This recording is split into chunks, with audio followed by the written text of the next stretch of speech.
Jadi ketika kita melaksanakan salat 5 waktu, kita mengucapkan di dalam tahiyat terakhir, Allahumma salli ala Muhammad wa ala ali Muhammad kama sallaita ala Ibrahim wa ala ali Ibrahim. Bukan sekedar ucapan biasa, tetapi kita diingatkan selalu bahwa dulu 2000 tahun yang lalu ada hamba Allah Subhanahu wa Ta'ala yang pernah hidup di muka bumi ini, yang diuji oleh Allah Subhanahu wa Ta'ala tidak sama dengan ujian-ujian. Lanjut, jangan lupa bergabung di channel ini, like, comment, dan subscribe. Bismillahirrahmanirrahim. Assalamualaikum warahmatullahi wabarakatuh. Allahu Akbar, Allahu Akbar, Allahu Akbar, Allahu Akbar, Allahu Akbar, Allahu Akbar, Allahu Akbar, Allahu Akbar, Allahu Akbar, Allahu Akbar kabira, walhamdulillahi katsira, wa subhanallahi bukratan wa asila. La ilaha illallah wahdah, sadaqa wa'dah, wa nasara abdah, wa azza jundahu wa hasamal ahsaba wahdah. La ilaha illallah wallahu akbar, Allahu akbar walillahil hamdu. Alhamdulillahillazi khalaqas saman wa faddala ba'dahu ala ba'd, fahassa ba'du syuhuri wal ayyami wal layali bimasaya wa fadaila yuqaddimu fihal ajru wal hasanat. Ashhadu an la ilaha illallah wahdahu la syarikalah, wa ashhadu anna sayyidina Muhammadan abduhu wa rasuluhu da'iya biqaulihi wa fi'lihi ila rasyad. Allahumma salli wa sallim ala abdika wa rasulik Muhammadin wa ala alihi wa ashabihi hudatil anami fil anha'il bilad, amma ba'du. Faya ayuhan nas ittaqullah bifi'lit ta'ati faqad qala ta'ala fi kitabihil karim.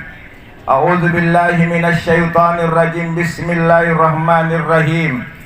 Inna atainakal kautsar fasalli li rabbika wanhar inna syani'aka huwal abtar. Wa qala aidan a'udzu billahi minasy syaithanir rajim. Walillahi 'alan nasi hajjul baiti man istata'a ilaihi sabila. Wa man kafara fa innallaha ghaniyyun 'anil alamin. Allahu akbar, Allahu akbar, Allahu akbar, walillahil hamd.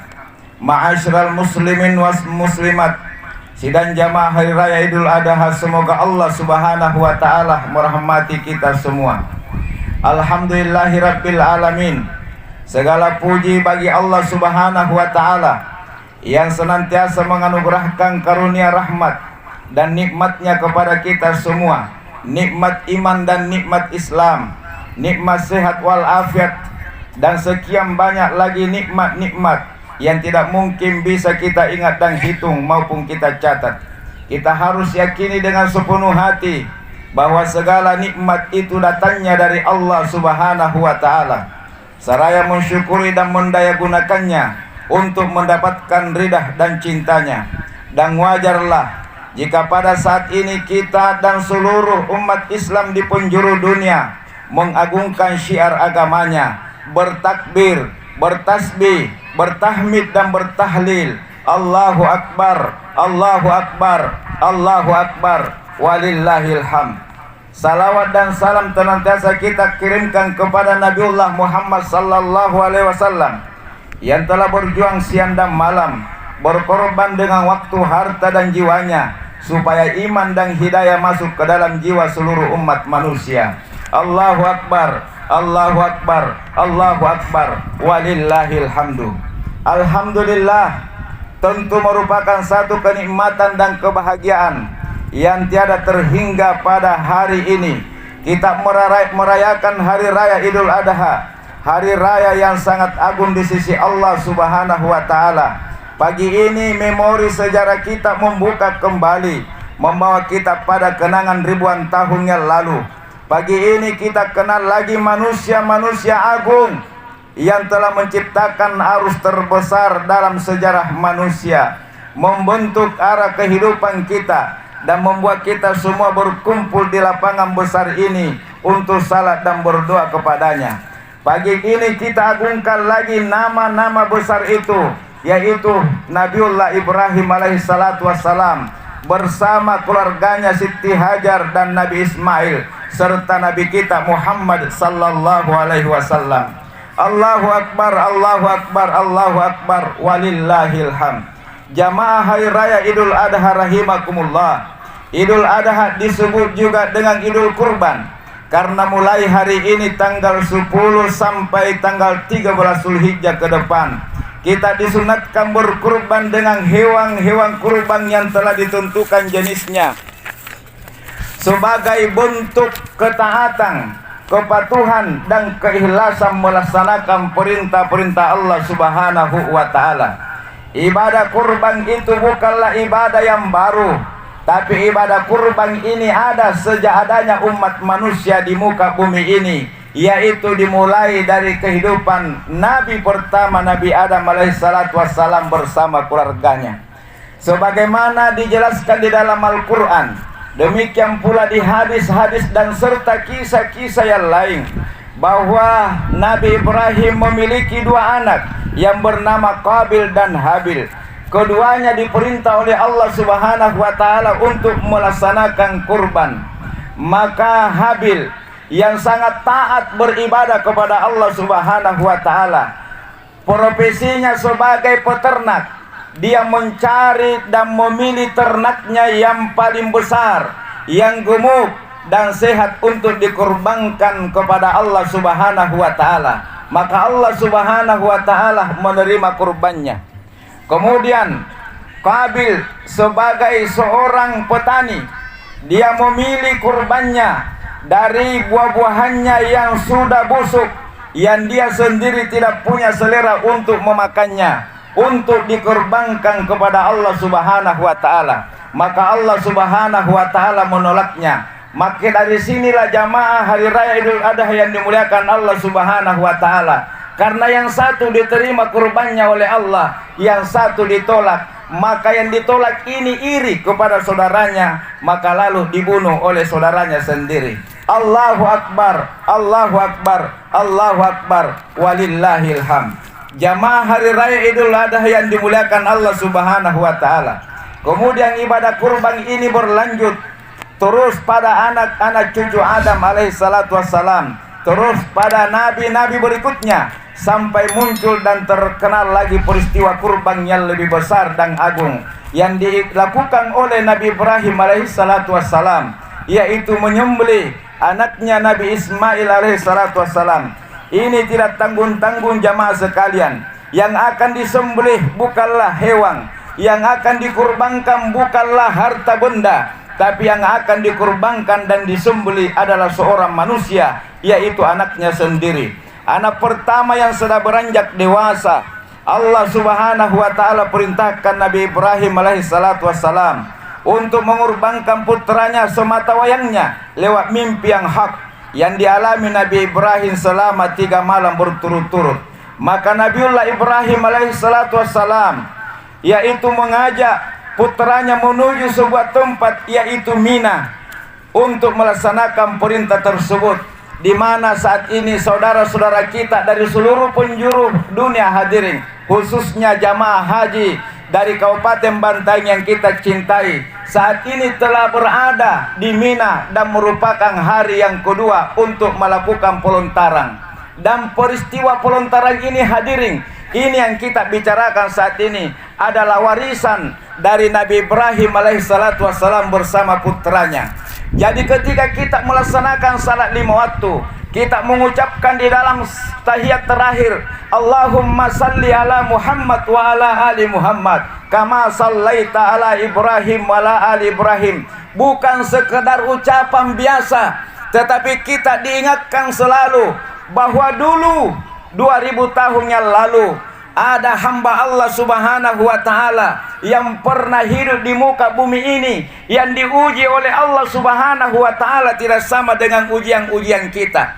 Beliau diuji bukan hanya untuk dikurbankan anaknya hadirin, diuji di tengah-tengah masyarakatnya karena menegakkan kebenaran. Pernah kita dengarkan dan baca dalam Al-Quran bagaimana Raja Namrus bersama seluruh warganya membakar Nabi Ibrahim alaihissalatu wassalam hanya karena ingin melihat manusia semua beriman kepada Allah subhanahu wa ta'ala, hanya karena ingin melihat manusia selamat di dunia, selamat di akhirat. Tetapi orang-orang yang memang hanya orientasinya dunia, tidak menghendaki manusia seperti ini, maka Ibrahim lalu dibakar. Tapi apa yang terjadi? Allah selalu bersama orang-orang yang benar. Allahu Akbar, Allahu Akbar, Allahu Akbar, walillahil hamd. Tidak sampai di situ jamaah hari raya Idul Adha yang dimuliakan Allah subhanahu wa ta'ala. Kemudian Nabi Ibrahim diuji juga masalah keluarga. 86 tahun berdoa kepada Allah, Rabbi habli minas salihin. Oh kareng Allah ta'ala kisarea anak saleh. Jadi sedre jibawan napawala Nabi Ibrahim kisarea anak saleh, karena kalau sudah saleh insya Allah mencakup seluruh kebaikan dunia dan akhirat. 83 tahun bukan berarti Allah tidak mengijabah doanya hadirin, cuma Allah menunda. Maka ketika kita berdoa jangan pernah bosan berdoa, karena Allah pasti mengijabah doa kita. Cuma ada yang dipercepat, ada yang ditunda, bahkan ada yang disimpangkan untuk hari kemudian.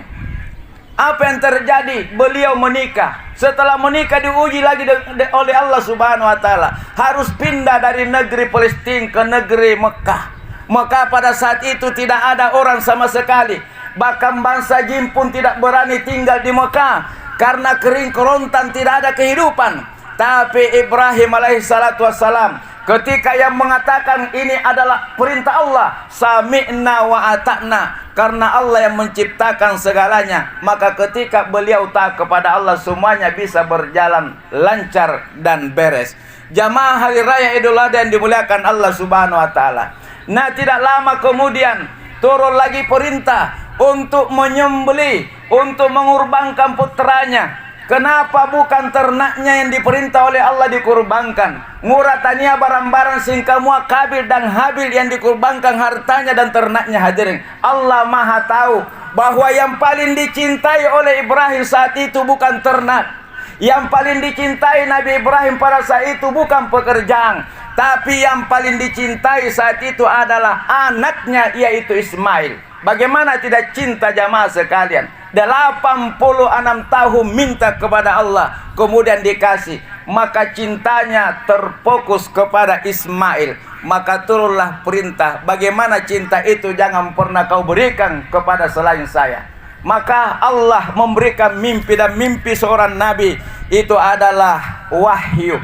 Nah jamaah hari raya Idul Adha yang dimuliakan Allah subhanahu wa ta'ala, maka Nabi Ibrahim mendatangi putranya, dan peristiwa kurban ini diabadikan di dalam Al-Quran surah As-Saffat ayat 1-2. A'udzubillahi minasyaitonirrajim. Falamma balaga ma'hu sa'ya qala ya bunayya inni ara fil manami. Wahai anakku, sesungguhnya saya melihat engkau di dalam tidurku. Sesungguhnya saya diperintahkan oleh Allah untuk menyembelihmu sebagai kurban. Maka Ibrahim berkata, qala ya bunayya fandur ma satara. Wahai anakku, bagaimana pendapatmu? Nah perintah karena Allah subhanahu wa ta'ala untuk ansembeli kau sebagai korban mangri karena Allah ta'ala. Bagaimana pendapatmu wahai anakku? Maka anak semata wayangnya menjawab, qala ya abatif al ma tu'mar satajiduni insyaallahu minas sabirin. Wahai ayahandaku, lakukanlah apa yang Allah perintahkan kepadamu. Engkau ayahku akan mendapati saya dalam keadaan sabar menerima keputusan ini. Allahu Akbar, Allahu Akbar, Allahu Akbar, walillahil hamd. Apa pesan yang bisa kita ambil dari sini jamaah sekalian? Bahwa Nabi Ibrahim alaihissalatu wassalam juga termasuk Nabi yang sukses berhasil mendidik, membina keluarganya menjadi keluarga tauhid yang mengesahkan Allah subhanahu wa ta'ala. Buktinya begitu berat ujian yang dihadapi oleh Ismail. Tapi apa jawaban Ismail? Wahai ayahandaku, punna memang anne parenta baturi karena Allah subhanahu wa ta'ala, maka lakukan. Saya anakmu Ismail akan menerima dengan penuh kesabaran. Bandingkan dengan anak-anak kita saat ini hadirin. Betapa banyak anak-anak saat ini loe kajarian jamaah hari raya Idul Adha yang dimuliakan Allah. Atin ropi totoana, atin ropi manggena, atin ropi makna nampak min ribalakna. Singkamua amma ka singkamua manggia tandre mana penting ribalaka. Lebih pentingan lagi jamaah-jamaah ngapantara, surang urang-urang ngapantara. Berteman tidak dilarang, tapi ingat, selama ayah dan ibu masih hidup, maka gunakan waktu itu untuk mengabdi, berbuat baik kepadanya. Nasabahnya rehat desengkua. Siapa yang memeluk, siapa yang mencium kepala ayah dan ibunya, maka Allah haramkan tubuh itu membakarnya. Allah haramkan tubuh itu dibakar dalam nerakanya. Maka coba bayangkan hadirin yang dimuliakan Allah, pernah setiap hari kita bertemu orang tua kita, peluk kemudian kita cium. Sehingga seorang sahabat bertanya kepada Hasan al-Basri, "Punna Allah kubaulunna ammaku, punna Allah kubaulunna manggeku." Apakah Allah balas? Allah maha luas, Allah maha perkasa. Seberapa banyak pun kau mengabdi kepada orang tuamu, sebanyak itulah Allah akan memberikan balasan. Bukan hanya surga, tapi dunia pun Allah berikan. Juga banyak anak-anak saat ini jamaah sekalian, neki salat ribalaka. Lalan jadi kamaran nalek bapingandre totoana nampang bonto angandre. Allahu Akbar walillahilham. Tenamu artinya, wahai saudara-saudaraku yang masih hidup kedua orang tuana, punna monram pituatuata, punna mate pituatuata, ni bungkus pi ambala ribalatta nampaneki kunyonaun raka itala salah. Ante maki watuna talla satotoya, jangankan kita peluk mereka, memandang wajah saja orang tua tidak penting dalam hidup kita. Atinro pinampan minro to ribalatta. Kemudian lepa pingandre nampang botok toangandre. Neserehat desangkana, apabila seorang anak makan bersama dengan ayah dan ibunya atau salah satu keduanya, kemudian dia makan sambil memandang wajah orang tua dengan penuh cinta kasih sayang, maka Allah memberikan pahala seperti memerdekakan satu budak Ismail. Allahu Akbar, Allahu Akbar, Allahu Akbar walillahilham. Talania artinya hadirin pun mati pitotoya nampak neraka. Bakal niat kajariang bagana ni bungkus sukain kapan totoana nampak batu kunya neraka na bau. Demi Allah, andre munikule ni pak gambuk kulen na punalek bapinirio, punalek bapini bungkus sukain kapan. Ante maki watuna tallasa, ante maki watuna ni kinjari linua. Jangankan kita peluk ayah dan ibu kita, kita duduk bersama dengan mereka seperti tidak berarti lagi. Bahkan perhatikan jamaah sekalian, biasa singkamu atau dongok-dongok talla serilinoa. Puna dikuburkan pitotoya nampai rokim pak gangi. Coba perhatikan puna dikuburkan pi amakka. Nipuguburkan pi manggia nampai kiraka. Loe kajari yang buta mami inapak gan naraba-raba. Buta mami inapak gan buta mami nabau. Bahkan batu kuburan na mami totoana nabau singkamu atau dongok-dongok tawa hadiring. Ngura na batu ni bau di kuburan. Ngura na butta ni bauri kuburan si kurang 10 tahun kinasari waktu karena Allah subhanahu wa ta'ala. Tapi andre nalep nikmati disyukuri. Tapi memang kadang-kadang lampa piset rea, nanti pergi segala sesuatu barulah terasa berharga. Hari ini saya, Pak Bupati, kita semua, saya tidak bisa seperti ini kalau bukan karena jasa-jasa dan pengorbanan ayah dan ibu kita. Hanya 2 orang yang bisa mengorbankan hidupnya dan jiwanya kepada kita, termasuk itu Ibrahim alaihissalatu wassalam. Nyawanya pun dikorbankan karena anaknya, karena Allah. Orang tua, ayah dan ibu pun telah melakukan itu jamaah sekalian. Cuma kita ini kadang tidak sadari karena terlena dengan teman-teman dan kehidupan. Perhatikan pun nagar ringki. Naing kullem parakai kiribala garing hari kelini kari perkesmaka. Pun mantan kilalang. Nasabak garing ki hadiring, mana kisi minggu, mana kisi bulan, 2 jintu tahun kullem parakai ki tanpa dibayar dengan penuh keikhlasan. Ia mi antu manggeta surang amatta. Mungkin ayah bisa tidur di lantai di rumah sakit, tapi demi Allah amatta lebat nin rambatan na 10 bulan 10 bangi. Dia tidak akan bisa tidur jauh dari anaknya yang sedang tergeletak sakit di rumah sakit. Kalau manganak boya katinruan rampita watun tagaring. Nah punatan rekatin ramana sikini jamaah sekalian. Dia akan ambil kursi, kemudian dia akan duduk di samping kita pada saat itu. 5 kairin na panjari patlungang. Lima kanan na talamari kina sapu-sapu. Tapi apa yang kita lakukan buat ayah dan ibu kita sampai saat ini?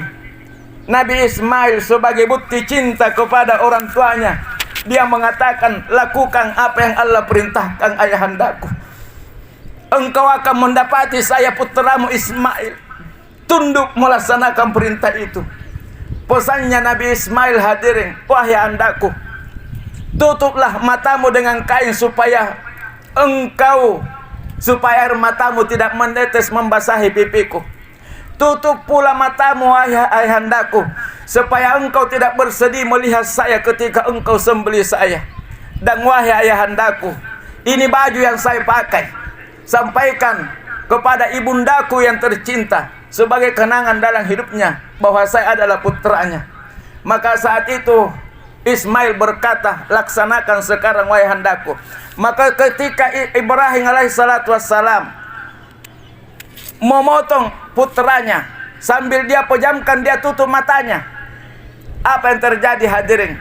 Allah subhanahu wa ta'ala hanya melihat apakah hamba ini benar-benar mencintai Allah atau putranya. Ternyata anak dan orang tua sama-sama cinta kepada Allah subhanahu wa ta'ala. Maka Allah ganti dengan kibas.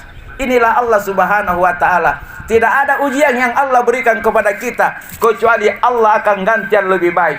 Maka ketika Ismail dan Ibrahim membuka tutup matanya, lalu dia melihat domba. Ternyata yang terpotong lehernya adalah domba atau kambing. Maka saat itu dua anak manusia di Mina 2000 tahun yang lalu hadirin lantas bertakbir, Allahu Akbar, Allahu Akbar, Allahu Akbar, la ilaha illallah, Allahu Akbar, Allahu Akbar, walillahil ham. Coba bayangkan kalimat ini saat ini di Mina hadirin.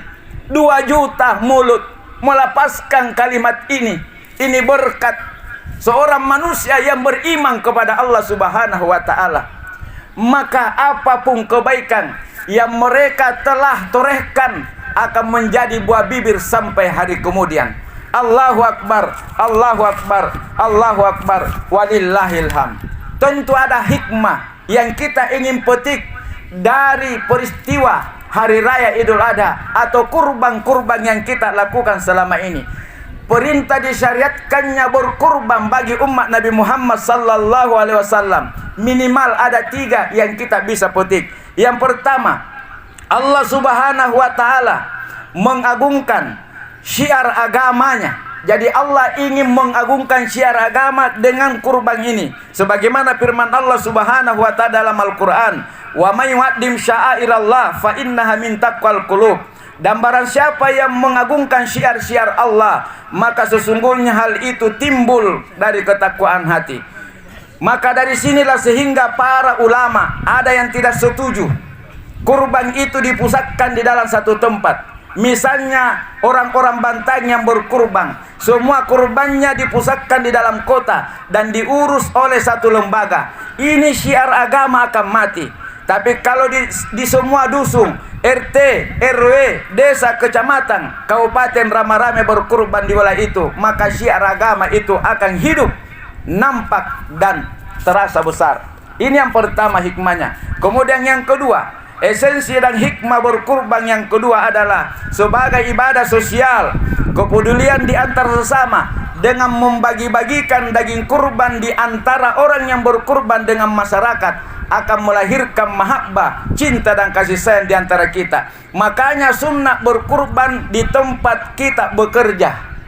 Ya, sunnah berkurban di tempat kita berkurban, bukan di kampung halaman, karena akan menimbulkan kebencian.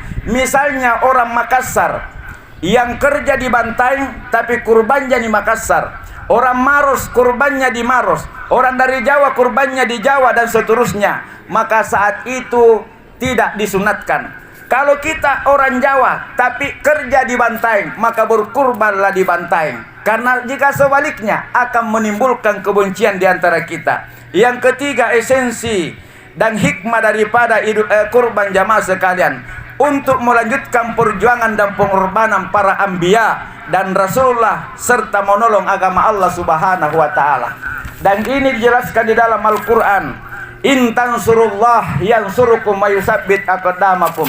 Jika kalian menolong agama Allah Subhanahu wa taala, maka kalian akan ditolong oleh Allah Subhanahu wa taala. Apapun yang kita korbankan, mengorbankan waktu, mengorbankan harta, mengorbankan pekerjaan karena untuk kebaikan, maka Allah pasti akan balas. Khairun nas anfaqul linnas. Apakah kurban ini hanya dalam bentuk binatang? Tidak. Sesungguhnya kurban itu bisa dimaknai secara luas dalam konteks keseharian kita. Misalnya seorang ayah berkurban baik harta, baik pikiran, baik waktu, agar supaya anak-anaknya menjadi anak yang benar, anak yang soleh, anak yang bermanfaat buat agama bangsa, maka itu pun termasuk berkurban di sisi Allah Subhanahu wa taala. Yang lebih luas lagi, misalnya jamaah yang dimuliakan Allah Subhanahu wa taala, seorang pemimpin yang berusaha untuk mensejahterakan rakyatnya, seperti yang disampaikan tadi Pak Desa, itu pun bahagian daripada pengorbanan. Jadi berkurban bukan hanya dalam bentuk binatang. Seorang pemimpin yang adil terhadap rakyatnya dan berusaha memberikan kontribusi bagi negaranya adalah wujud pengorbanan. Dan kita selaku warga Bantaeng tentu bersyukur sekaligus berterima kasih kepada Allah Subhanahu wa taala, karena selama ini kita diberikan pemimpin yang sangat luar biasa. Kenapa luar biasa hadirin? Bisa kita lihat penghargaan-penghargaan yang diberikan oleh negara terhadap pemerintah Kabupaten Bantaeng selama saya ada di Kabupaten Bantaeng, khususnya 4 tahun terakhir ini sangat luar biasa. Allahu Akbar, Allahu Akbar, Allahu Akbar, walillahil hamd. Bantaeng ini sejak tahun 2018 sampai sekarang, Bantaeng menjamin pembiayaan kesehatan seluruh masyarakatnya melalui kepesertaan BPJS sehingga mendapatkan penghargaan dari Kementerian Koordinator Pembangunan Manusia dan Kebudayaan. Ini tandanya, buat apa lagi dibangun rumah sakit fisik sementara sudah banyak rumah sakit dan di setiap kecamatan ada rumah sakit. Maka yang dibangun oleh pemerintah kita sejak 2018, bagaimana masyarakatnya ini sehat dan semua bisa mendapatkan BPJS. Tapi semoga kita semua tidak sakit, amin ya rabbal alamin. Allahu Akbar, Allahu Akbar. Satu-satunya kabupaten di Indonesia, kabupaten kota hadirin, yang mendapatkan penghargaan karena semua warganya itu sudah mendapatkan BPJS. Kemudian jamaah yang dimuliakan Allah Subhanahu wa taala, Bantaeng juga menjadi salah satu daerah yang dianggap berhasil menyelenggarakan program kabupaten kota yang sehat secara provinsi. Dan memang setiap coba buka di YouTube, coba buka di TikTok, kita kadang-kadang menemukan video. Ini pasti Anda kenal kabupaten ini, pasti Anda sudah berada di Pansel atau di Bantaeng. Saya biasa buka di TikTok, di media sosial hadirin. Banyak orang-orang yang lewat ternyata mengabadikan daerah Butatua yang kita cintai dari segi kebersihannya. Dan ini termasuk adalah pengorbanan pemerintah kita. Allahu Akbar, Allahu Akbar, Allahu Akbar, walillahil hamd. Dan yang paling dirasakan para orang tua, hanya orang tua yang tidak pandai bersyukur kepada Allah lah yang tidak merasakannya. Pemerintah kita sejak beliau Pak Bupati di depan kita, program unggulannya adalah program seragam sekolah secara gratis. Sejak awal pemerintahannya sampai saat ini, perlu kami sampaikan supaya kita termasuk orang yang bersyukur karena perintah dalam Al-Quran, wa amma binikmati rabbika fahaddits. Maka jika itu nikmat-nikmat dari Tuhanmu, maka sebarkan, maka ceritakan. Termasuk ini nikmat bagi kita di Bantaeng ini. Jenjang pendidikan khususnya TK atau PAUD itu sudah 10.330 siswa yang telah mendapatkan pakaian seragam. Kalau SD itu kurang lebih 10.411 siswa. SMP kurang lebih 11.000 bukan 1.000 hadirin telah mendapatkan pakaian seragam dari pemerintah. Dan menurut para orang tua ini sangat membantu. Hanya saja sering terjadi jika pilkada, jika pilpres telah mendekati, kadang-kadang hujan sehari menghilangkan kemarau 10 tahun. Semoga kita tidak termasuk orang-orang seperti itu, sehingga kita termasuk orang-orang yang tidak pandai bersyukur kepada Allah. Masih banyak lagi Alhamdulillah, menurut kabar yang beredar, akan dibangun lagi di Bantaeng ini pabrik besar, yaitu baterai, yang menggunakan biaya kalau tidak salah 135 triliun. Tentu yang dibutuhkan bukan dari daerah lain, yang dibutuhkan adalah tentu termasuk di desa kita yang kita cintai ini.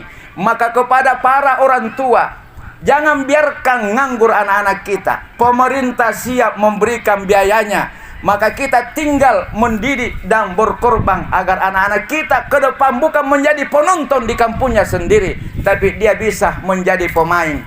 Nasabah tiakile baki iri puna atau batu pantara anjadi pemimpin lalan rikam bonta. Nasa boleh jadi selama ini loe nikmat nasaraki karena Allah subhanahu wa ta'ala, tapi anjari jadi penonton. Maka mari kita doakan pemimpin kita, pemerintah kita, termasuk pabrik-pabrik yang akan datang di Bantaeng ini, sehingga Bantaeng bisa lebih baik lagi, dan kita termasuk orang-orang yang bisa merasakan fid dunya hasanah wa fil akhirati hasanah. Allahu akbar, Allahu akbar, Allahu akbar, walillahil hamd. Mari kita doakan daerah kita semoga menjadi baldatun taibatun rabbun ghafur. Semoga beliau diberikan kesehatan umur yang panjang oleh Allah subhanahu wa ta'ala, dan selalu dipertemukan dengan orang-orang baik yang ada di sekelilingnya, khususnya di desa Borolai ini. Amin ya rabbal alamin.